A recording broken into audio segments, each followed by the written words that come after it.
Hello, this is Devon with HDpiano.com, and in today's lesson, I'll be showing you guys how to play Bani Adam. It's a beautiful new piece of music from Coldplay off their record Everyday Life. Sounds like this. So 1, 2, 3.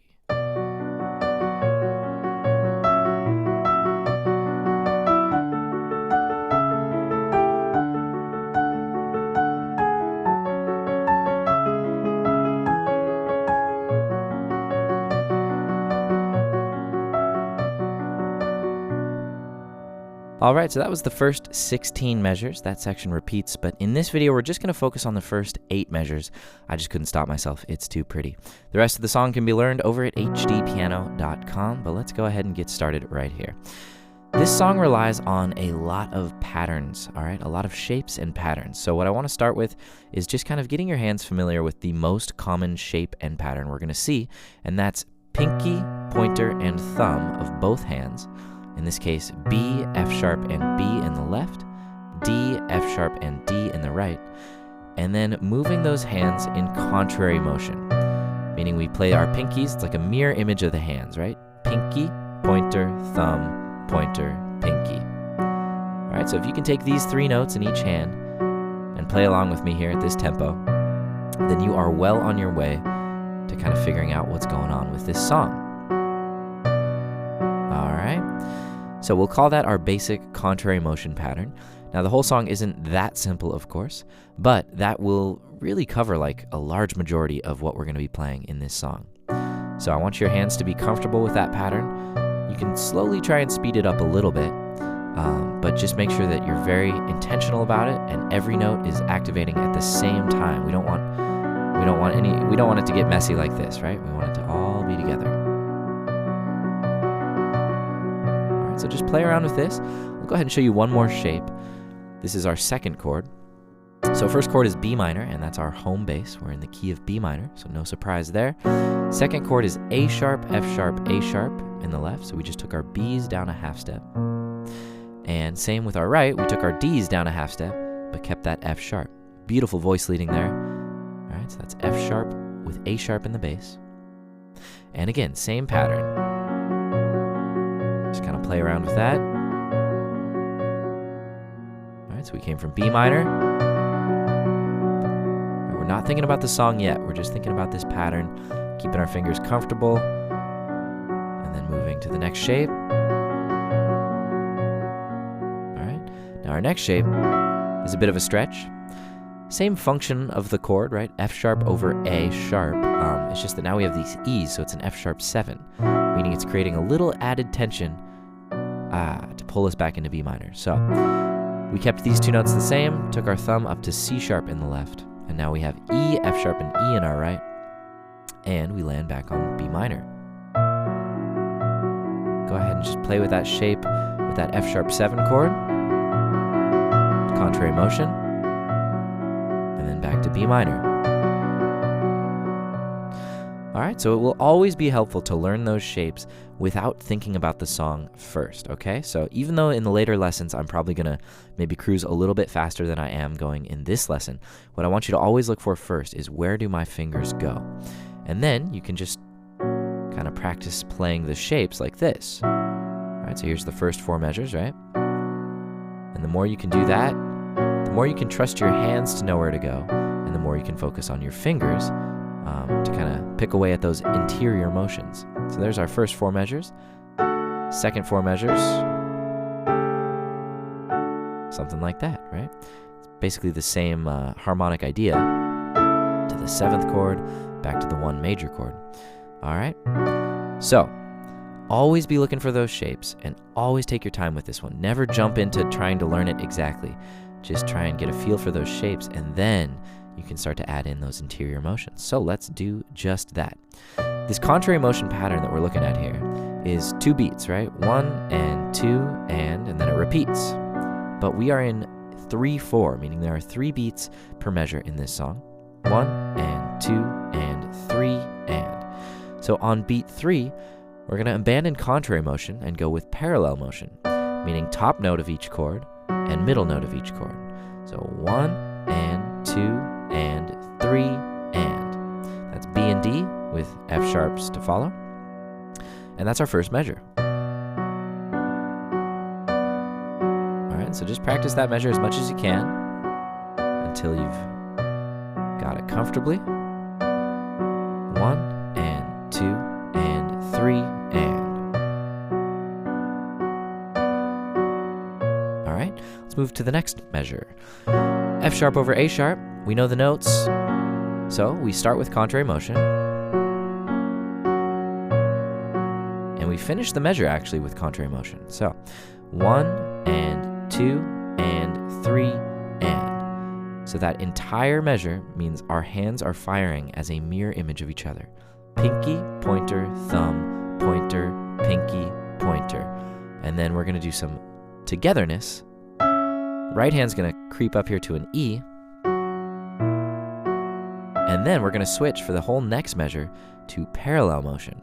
Meaning this is our shape, A sharp, F sharp, C sharp, E, F sharp, E, and we go top, middle, bottom, middle, top, middle, and then we're back at B minor.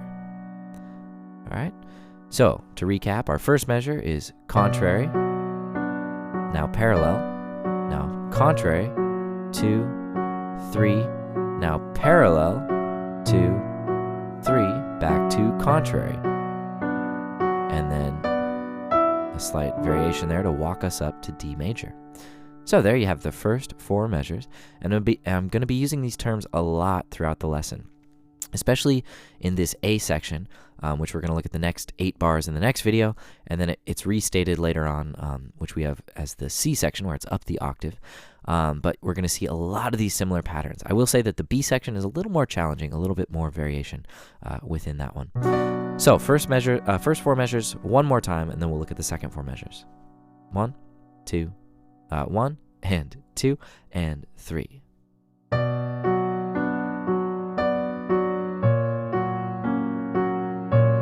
Together and back to contrary. Now here we hit this B together with a D in the right, walk up with octave E's, and then land on D major. So here's our shape: D, A, D, F sharp, A, D. F sharp, A, F sharp in the right.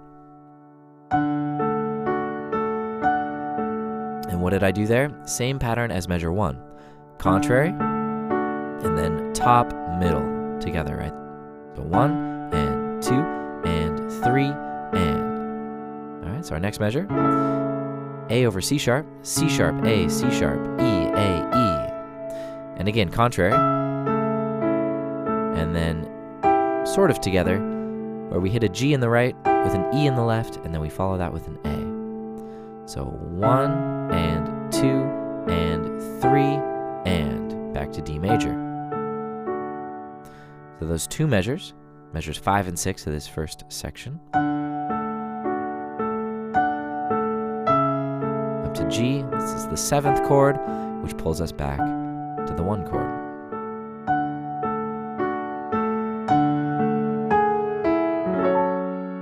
Well, what happened there? We have 2 measures remaining, and it's mostly on D major.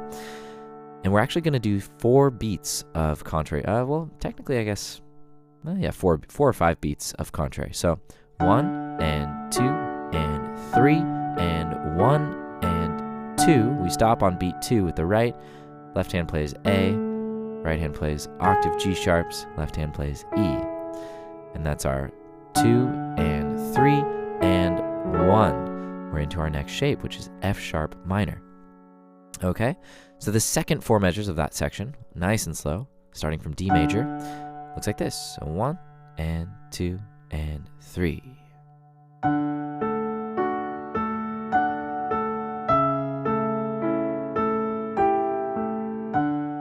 Contrary again, and 1 and 2 and 3 and 1. All right, so there are a lot of moments in this song where we're doing contrary motion, which, like I said, is a 2-beat pattern, but we're stretching it for more than just 1 measure. In that instance,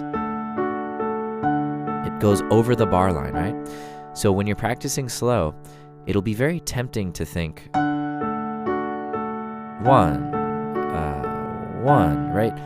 Your mind is going to hear the strength of these outer notes, the kind of like home bass notes of each chord, and want to feel that as the downbeat, but it's important to always count out loud. 1, 2, 3, 1. See how weak 1 feels? 2, 3, and then finally, the pattern works itself out, and we do feel a nice strong downbeat in the next measure. So be wary of that. There's a lot of that happening, particularly in the B section. Just to give you a quick example, we see this. All right, so 1, 2, 1, 2, 3, 1, 2. Right? We don't even really feel beat 1 of the second measure. So always be wary of counting out loud and make sure you have your bearings on, your measures of 3, 4. So why don't I recap all 8 measures and then see you over at HDpiano.com for the rest. Real quick, I want to stress that before you add the motion, make sure that you really understand where your hands are going and that you can play through each section using just shapes, right? Now, another good thing to practice in case you are struggling with any particular moment is take out the motion from the right hand.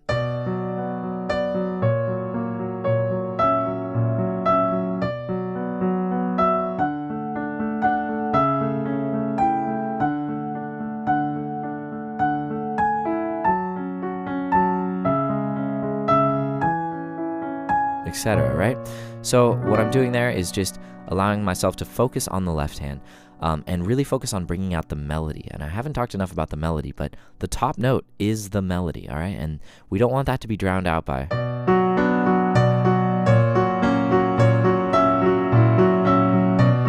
all this loud interior arpeggiating, right?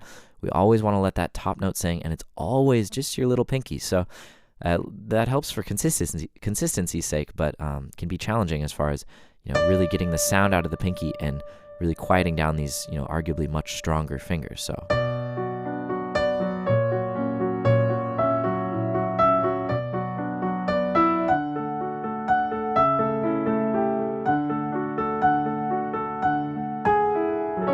so you can see, even in the way that I'm playing my hand, I'm really laying into those pinky notes and really being really shy about the interior notes. So these are all things to think about throughout the remainder of the lesson as you learn the rest of the song. The melody should always shine. You can always reduce to something simpler. Just kind of mess up the left hand there, but you get the idea. All right, you don't have to always jump into the full thing straight away. So without further ado, let me play it through from top to bottom, these 8 measures we've been working on one last time, and then I'll see you over at HDpiano.com to learn the rest. Here we go. 1 and 2. Let me count that off a little better. 1 and 2 and 3 and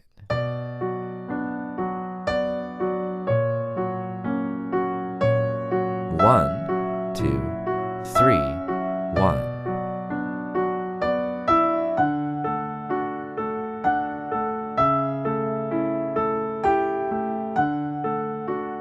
3 and 1 and 2 and 3 and 1. We land on F sharp minor and we play these beautiful chords. But we'll be learning that in the next video over at HDpiano.com. So I hope to see you there. My name is Devon. And while I have you here, please like and subscribe on YouTube. Follow us on Facebook, Instagram, and Twitter. You know the drill, that way you can stay in the know about all of our upcoming lessons. All right. We'll talk to you guys soon.